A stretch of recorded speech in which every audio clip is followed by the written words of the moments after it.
Welcome to Backbone Unlimited. My name is Matt Hartsky. In this episode, we're diving into one of the most exciting windows in all of Western big game hunting, finding rutting mule deer in November and later. If you've spent years grinding for mature bucks and come up a little short, there's a good chance your timing, terrain choices, or daily rhythm just wasn't synced with what November mule deer are actually doing. This episode is going to change that. November is when everything shifts. Bucks that lived like ghosts in September and October are suddenly on their feet in daylight, covering country, checking doe groups, and making more predictable mistakes. But predictable doesn't mean easy. The rut creates chaos. Deer move further, faster, and in ways that will punish hunters who don't understand how does anchor the entire system. If you hunt bucks first, you could already be behind. If you hunt where the does live, everything starts to open up. Today we're breaking down the entire November rut process, where to look, how to time your hunts, how terrain and weather force deer into specific patterns, and tactics that consistently produce mature bucks. We're going to talk glassing systems, movement patterns, how storms unlock new opportunities, and how to adapt when pressure hits or deer suddenly vanish. When we're done, you're going to know exactly how to capitalize on this narrow but powerful window. Let's get into it. The November rut is a short but incredibly defined opportunity. Mule deer biology drives everything this time of year, and understanding that timing is the foundation of success. Bucks that spent most of September and October conserving energy, bedding in deep cover, and avoiding conflict are now fully committed to breeding. Their priorities flip almost overnight. They go from survival first to reproduction first. And in that shift, they expose themselves in daylight more than at any other time of the season.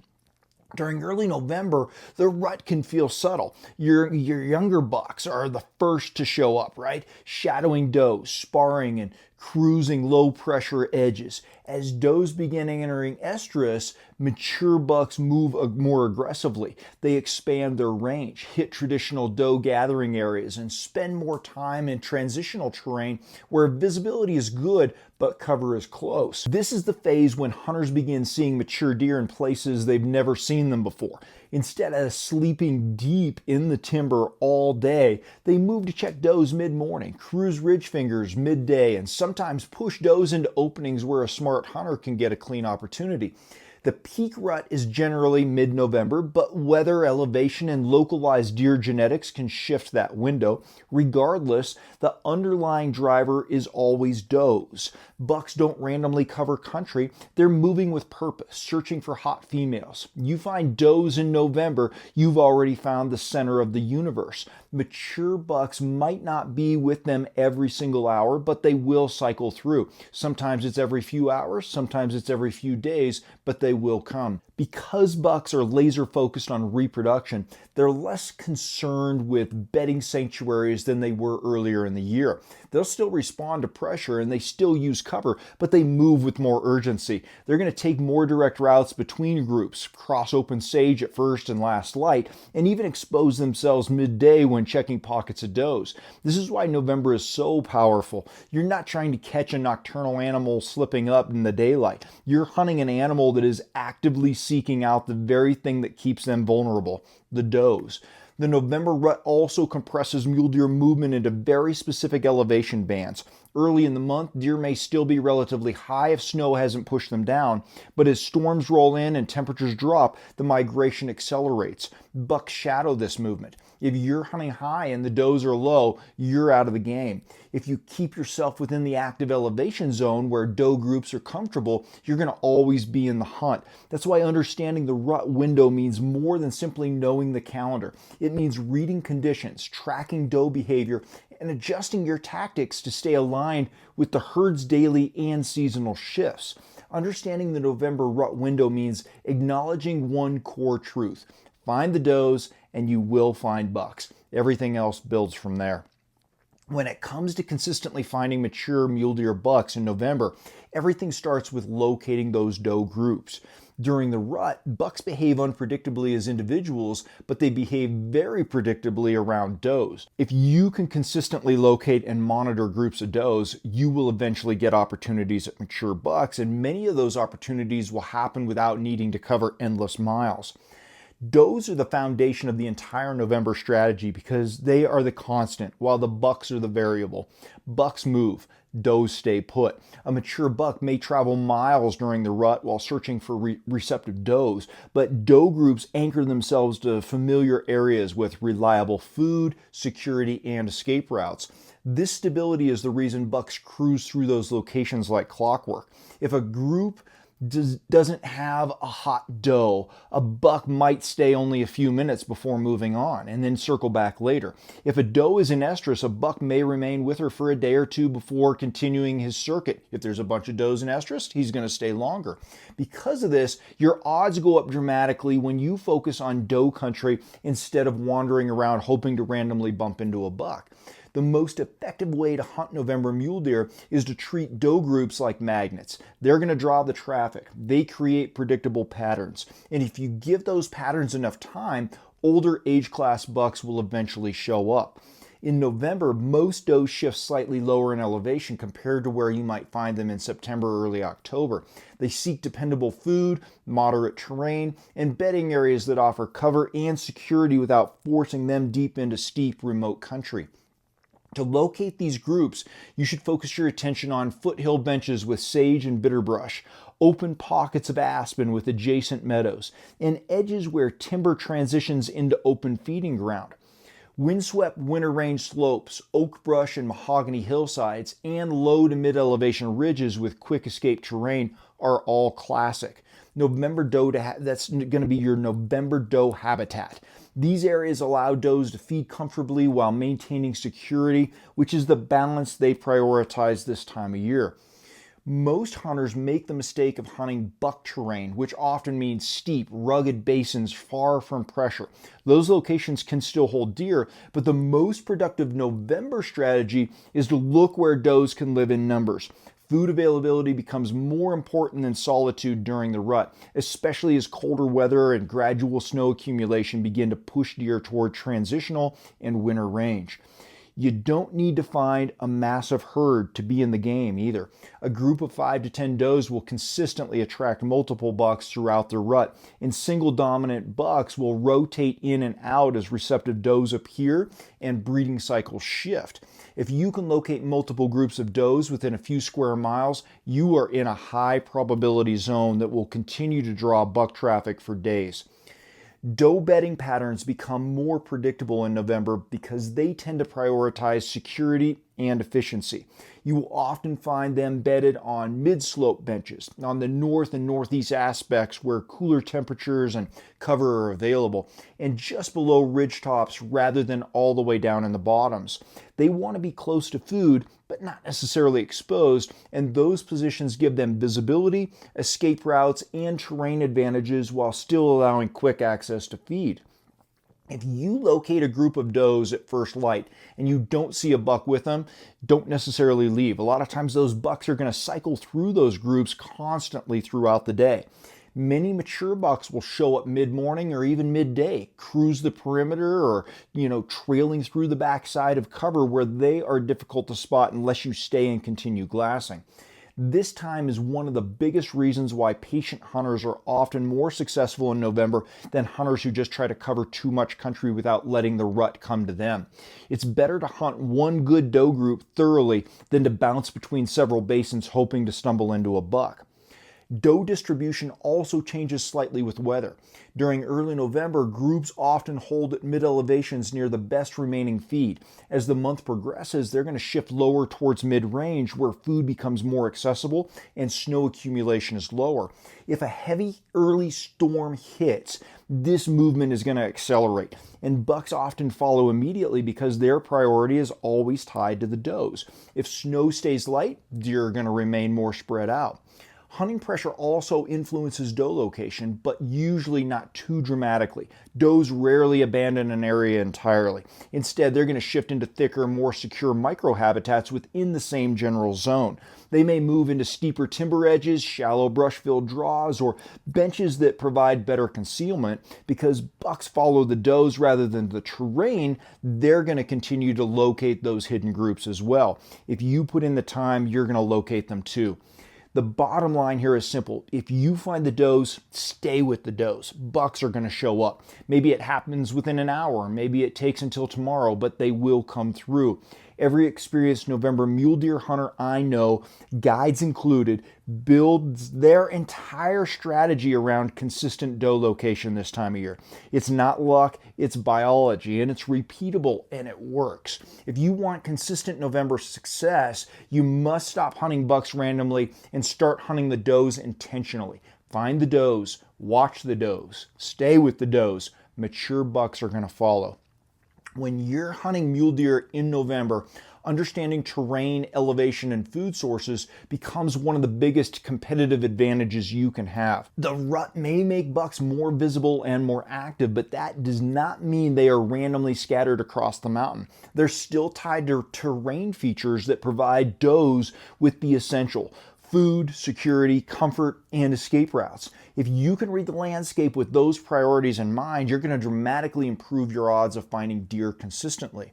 In November, mule deer are transitioning towards their winter range, but the speed of that transition depends heavily on snow depth, temperature, and overall pressure. Early in the month, many deer remain in mid-elevation country. As winter tightens, groups often slide lower when snow accumulation limits feed and increases energy expenditure. If snow is light, they may hold higher longer. If storms hit early, they may move sooner. This dynamic creates a consistently shifting pattern, but it is more predictable than a lot of hunters think. The best November terrain is a blend of accessible food and safe bedding. Mule deer are forced to conserve calories as temperatures drop, so energy management becomes a major driver behind their daily movement. They feed where the groceries are easy to reach, and then bed where they feel secure while still maintaining proximity to that food. That pattern rewards hunters who know exactly where these intersections exist. Some of the most productive November terrain includes foothill benches, low to mid-elevation ridges, south-facing sage flats, oak brush or mahogany hillsides, and mixed timber edges that meet open feed. Those areas are going to provide enough vegetation to support consistent grazing while still offering cover the deer can slip into quickly when pressure shows up. Steep alpine basins are not completely empty during November, but they are rarely your highest odds starting point. The rut simply pulls more deer downhill to where the food is easier and more abundant. One of the best terrain features for November mule deer is the bench, the cutout flatter areas on the slope. Benches provide the rolling bedding areas and the feed. Does love benches because they offer security without forcing them into deep timber, and their position on the slope gives them visibility and multiple escape avenues. When you find a system of benches, especially if they're close to transition feed, you should slow down and glass thoroughly. Even if you don't see a buck immediately, that type of terrain is almost always worth multiple returns throughout the day. Drainages are another November hotspot. They provide security, cover, edge habitat, and lower angle travel routes between feed bedding and water. Bucks use those drainages like highways during the rut, especially the subtle ones that don't stand out on a map. Small finger drainages, little brushy draws, and shallow cuts, those are often going to hold deer all month long. They're often overlooked by a lot of hunters because they don't look big and dramatic, but those micro features often produce the best rut action. Next, think about south-facing slopes, especially when snow is present. South faces catch more sunlight, melt earlier, and expose food faster than north faces. That makes them reliable feeding zones during November. Even when overall deer activity shifts lower, south faces keeps pulling animals because they provide calories with less energy cost. These slopes are also the best glassing targets because they reveal deer more easily in the open. In contrast, north-facing slopes hold cooler temperatures, more cover, and better security. Does often bed on north or northeast aspects because those slopes provide shade, visual protection, and escape routes. Bucks cruising for does naturally move through these shaded bedding areas, especially during midday when deer are less visible on open slopes. If a group of does is bedded on a north face, there is a strong chance a mature buck will show up there too. Food is the primary driver in November because deer are preparing for winter, and that means they choose landscape with both the quality and proximity to those bedding areas. They need to feed often, move efficiently, and bed securely.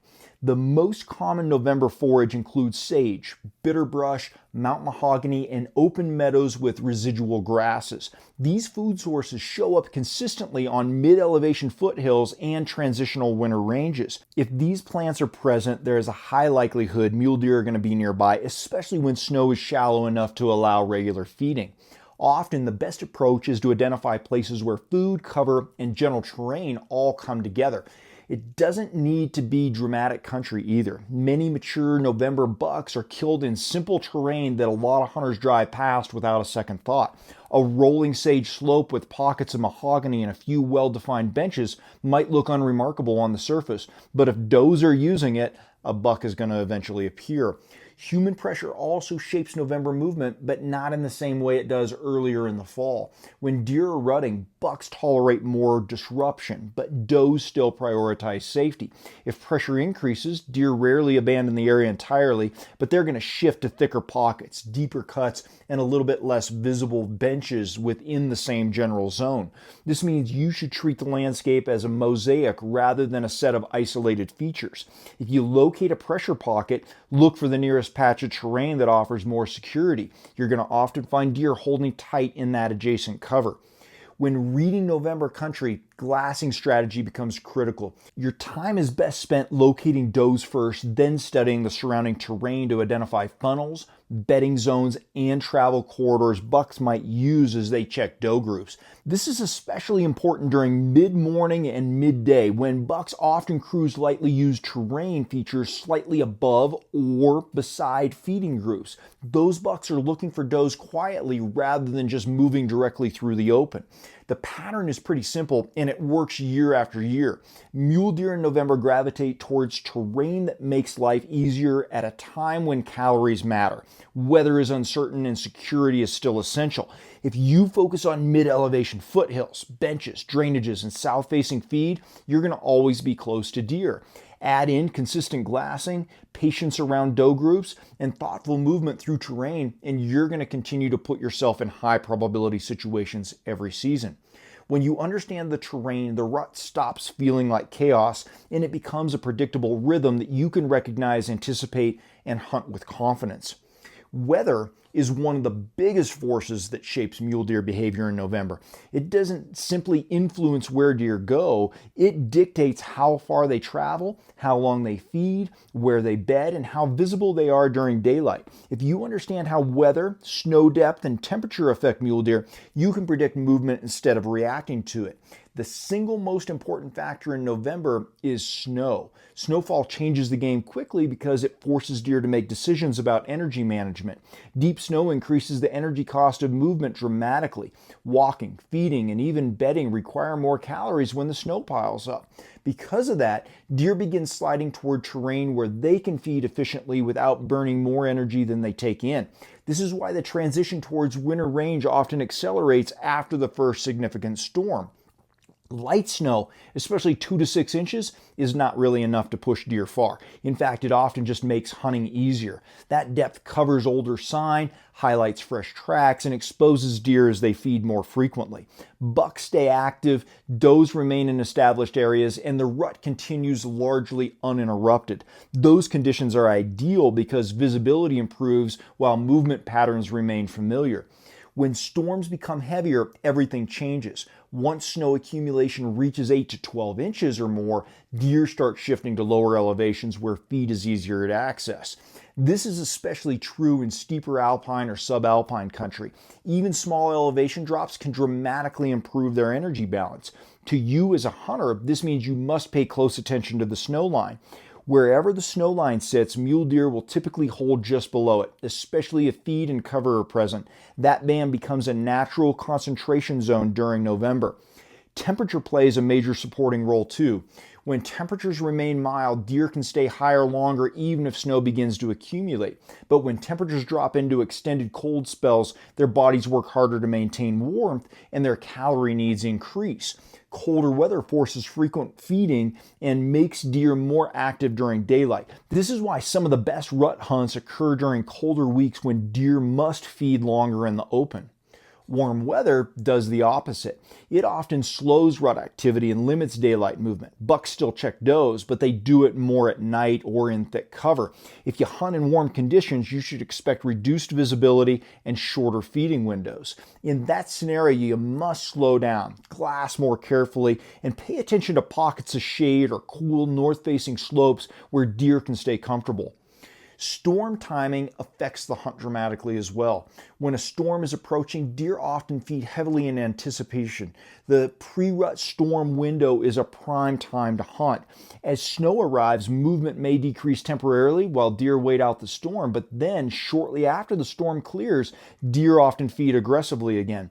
This rebound period can be one of the best times to find rutting bucks. If you can time your hunt around the tail end of a storm cycle, you can often find mature bucks on their feet in daylight, covering ground, checking doe groups, and feeding openly.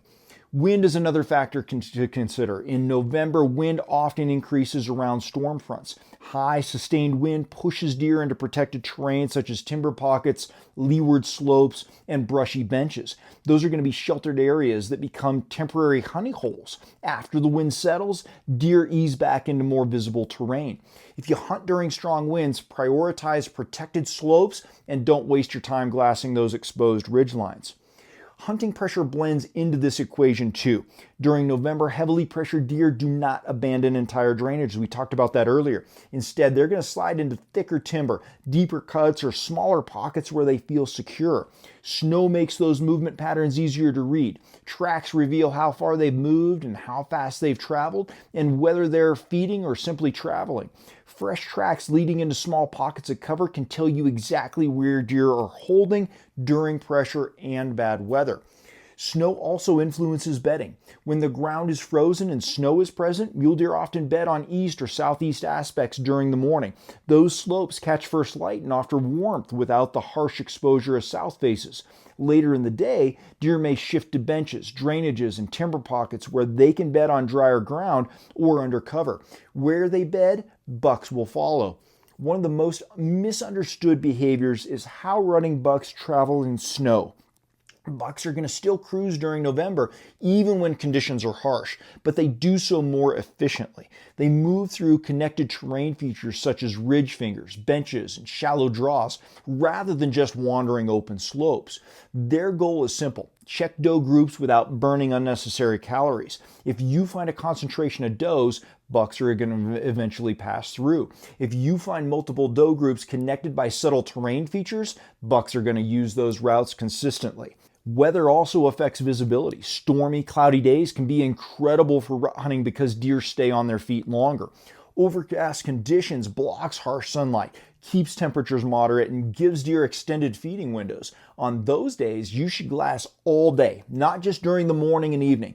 In contrast, bright sunny days often shorten movement windows. On those days, try to prioritize early morning when deer are still feeding, then shift your focus to shaded bedding cover.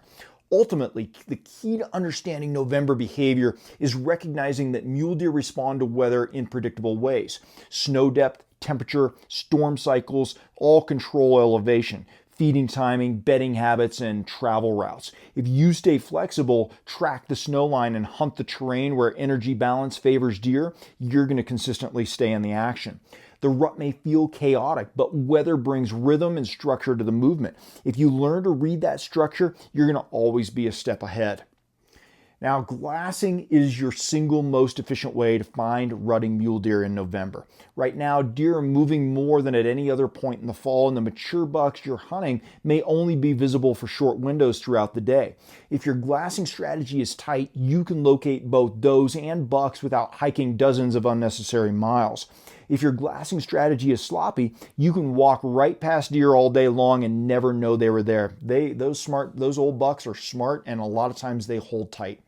The November rut revolves around does, so the first part of your glassing plan has to be simple. You must locate doe groups before anything else. If you're glassing country that doesn't hold any does, you're wasting a lot of your time. When you find does, you automatically put yourself in a high odds position for bucks to cycle through those groups regularly. A group that looks meaningless at sunrise can hold a mature buck an hour later. For that reason, when you find does, you stay put and you watch. Effective November glassing begins with choosing the right vantage points. The best glassing knobs give you visibility into multiple terrain types: benches, sage flats, maybe timber edges, and transition country. If you can see into food sources and bedding pockets from the same glassing position, you're in the right spot.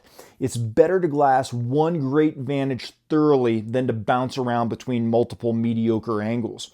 Once you settle in, begin with the obvious places first. Scan every open feeding area quickly. Check sage flats, south-facing hillsides, small meadows, and transition areas where timber meets open ground. Deer feed openly early and late, and bucks often shadow does along those edges of those openings. If you see a doe group, slow down immediately and study the perimeter carefully. A big buck may be bedded just out of sight. He may also be standing in the open and watching the group from a distance. After your first fast scan, switch to deliberate grid-style glassing. Work the slope logically from top to bottom and left to right, depending on how the landscape lays out. When you grid, you've got to slow down and study every shadow, every clump of brush, and every patch of broken timber. Bedded bucks blend into the vegetation extremely well, especially on north-facing slopes. Your job is to make the mountainside move by studying it carefully enough that subtle color, texture, or symmetry changes begin to stand out. During November, you should spend most of your glassing time focused on the edges between bedding and feed. Those edges are the highways because bucks are going to use those as they check the doe groups. If you glass into the timber too deeply, you're going to waste some of your time. If you only glass the open, you're going to miss deer. Focus your attention on that transition band, roughly the first 50 to 100 yards inside the cover. That's where the deer like to move. That's where bucks cruise, and that's where most November opportunities come from. Your glassing rhythm should change throughout the day. As first light, you're going to look directly into feed. That is the simplest window of the day because does are already up and moving. If a mature buck is with them, he'll be easy to spot. After that morning feeding window closes, shift your attention toward bedding cover. During mid-morning and midday, bucks are often going to cruise into doe groups quietly. Those bucks tend to travel just inside the timber or along broken contour lines. For that reason, your midday glassing energy should go into those edges. Cloudy or overcast days give you your best glassing conditions because there is no harsh glare. On bright sunny days, deer bed in shade and become harder to spot. On those days, spend more time glassing the shaded side of trees, benches, drainages, and north-facing pockets. Even when you think nothing is there, keep checking because bucks are often going to stand up and reposition, especially if does start moving. A lot of hunters lose opportunities in November because they don't stay behind the glass long enough. Rutting bucks may not appear until mid-morning, midday, or even early afternoon. If you leave after the first hour of light, you might miss the biggest buck of the whole week. The best November hunters glass all day. They rotate between scanning wide and burning into tight edges. They take their time and they stay focused. Movement discipline is also critical. If you're always on your feet, you're probably walking past deer instead of seeing them from a distance. Only move when you have thoroughly picked apart your basin and determined it's time to reposition for a new angle. Even then, move with intention. Glassing is your primary hunting tool in November, so commit to it.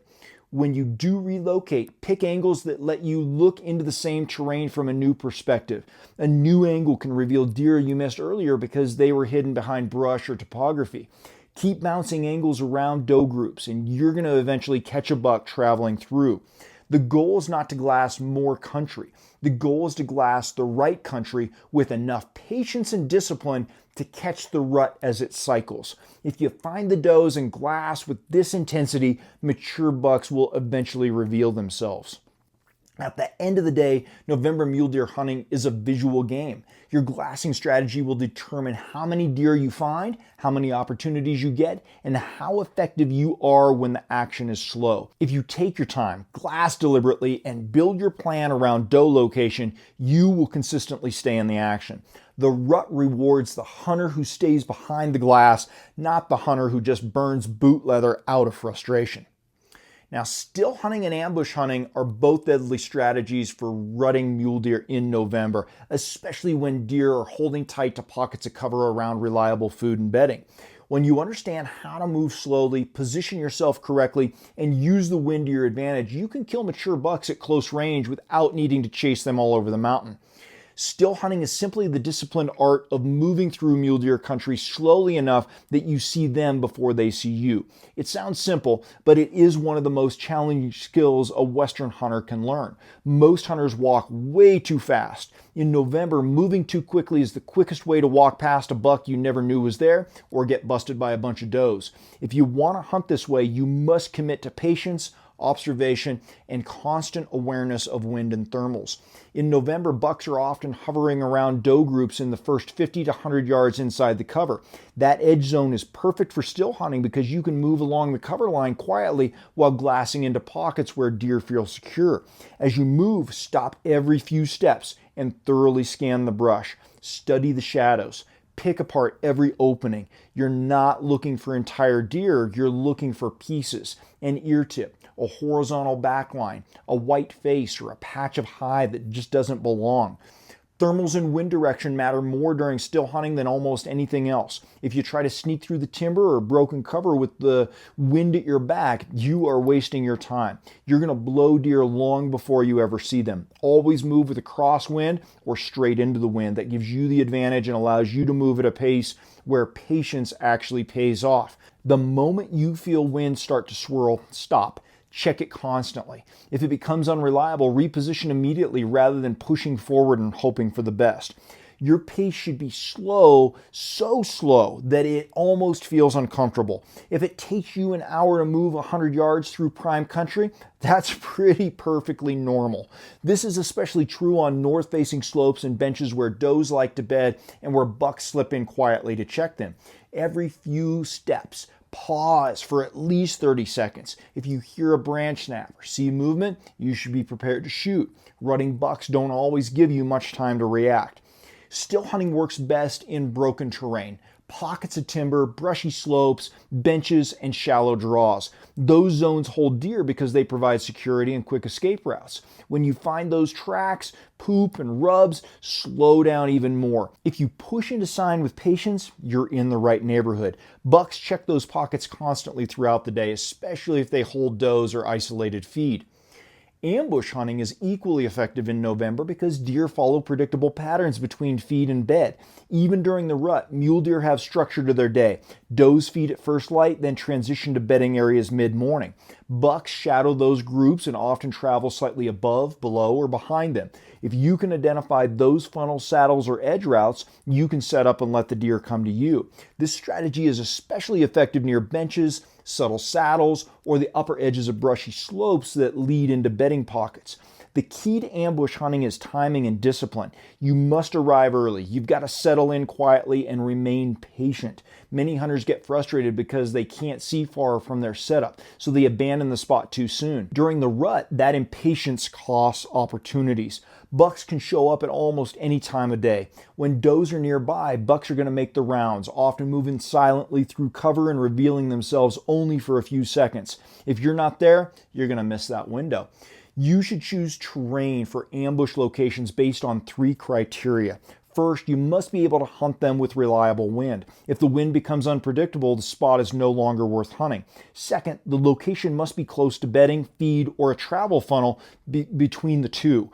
Third, the location must provide at least one shot opportunity without major obstruction. If you have those 3 things, you have a legitimate ambush site. One of the most productive ambush scenarios involves positioning yourself just off the edge of a doe bedding area.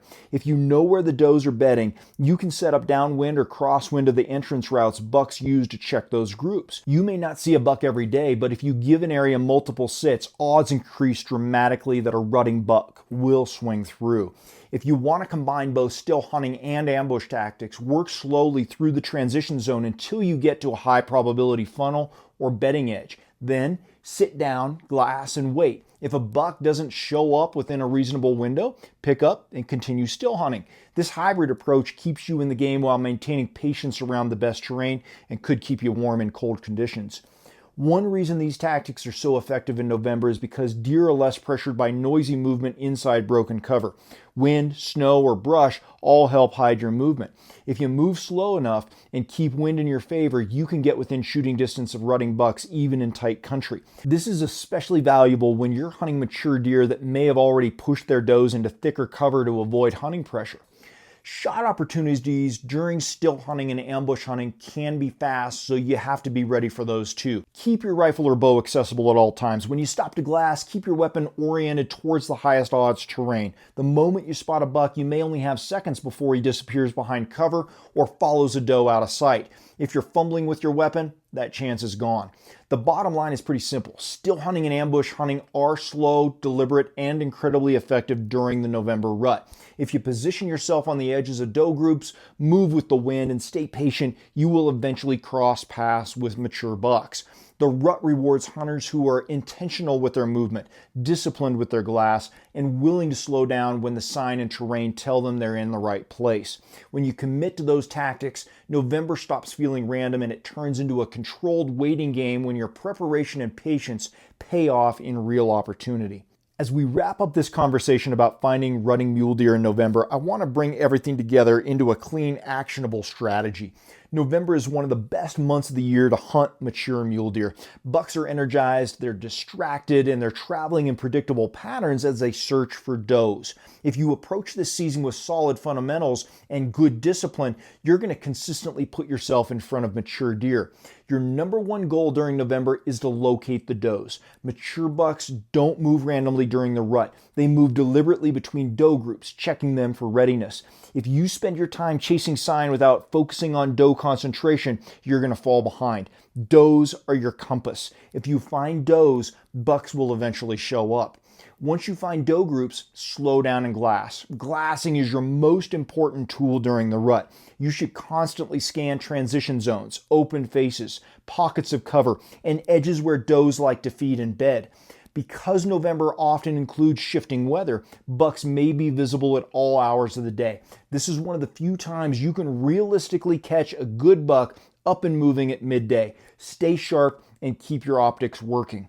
Don't be afraid to be mobile. November deer hunting is fluid. If you don't see does or rutting activity in a basin or drainage, move. Cover ground until you find life. Once you find life, commit. A single buck will rarely stay with one group for long, but he will eventually and usually return to familiar does over the course of a few days or weeks. If you find a hot group, settle in and hunt them hard. Terrain and weather drive much of the action in November. Snow, dropping temperatures, and shorter daylight concentrate deer and reveal fresh tracks. Use that information. Fresh snow can tell you which direction they traveled, where they fed overnight, and where they have bedded. If you see new tracks moving toward shelter, there is a good chance deer are already bedded nearby.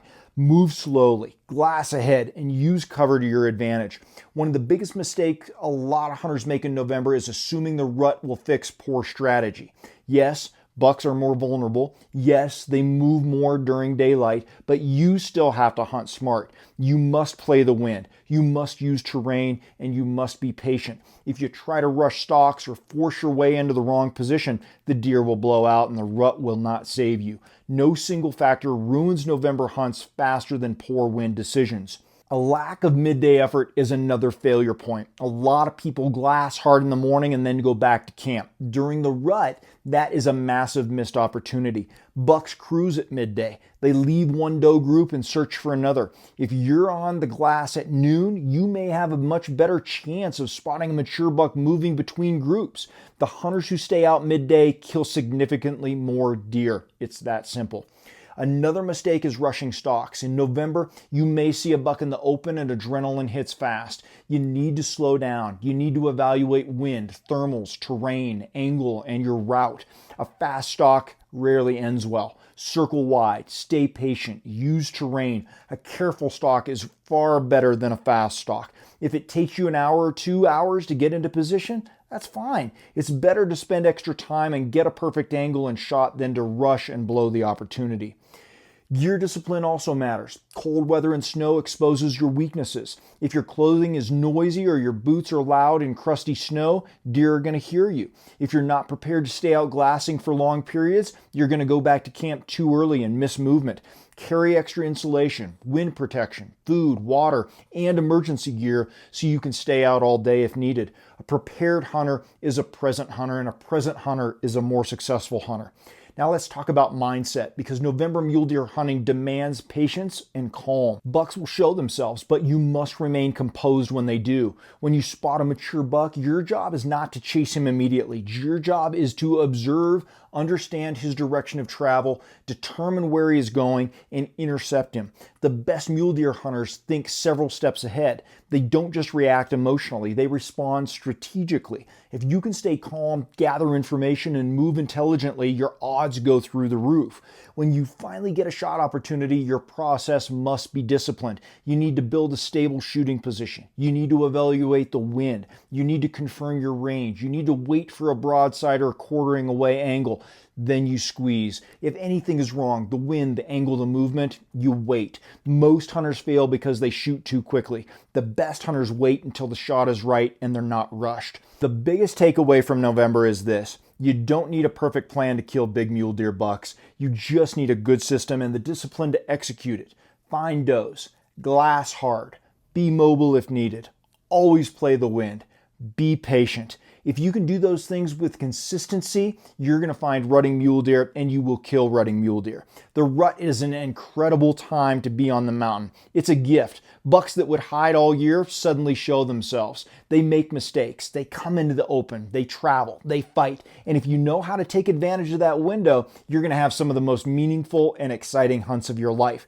Everything you learned in this episode builds towards one idea. Success in November for mule deer is not about luck. Success is about a system. If you have a system and the discipline to follow it, you're going to kill more deer. If you don't, you're going to continue to struggle. It really is that simple. At the end of the day, November is one of the greatest gifts you're going to get as a mule deer hunter. The rut creates movement, exposes mature bucks in daylight, and levels the playing field between the weekend warrior and the seasoned hunter. You don't need decades of experience to succeed, but you do need discipline. You've got to slow down, you've got to observe, and hunt with intention. If you commit to glassing hard, locating does, hunting all day, staying mobile, you're going to quickly start seeing more deer and bigger deer.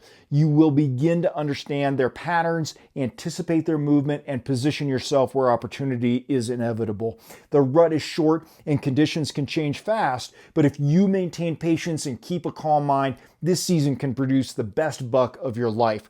Remember, every November hunt is an opportunity to learn.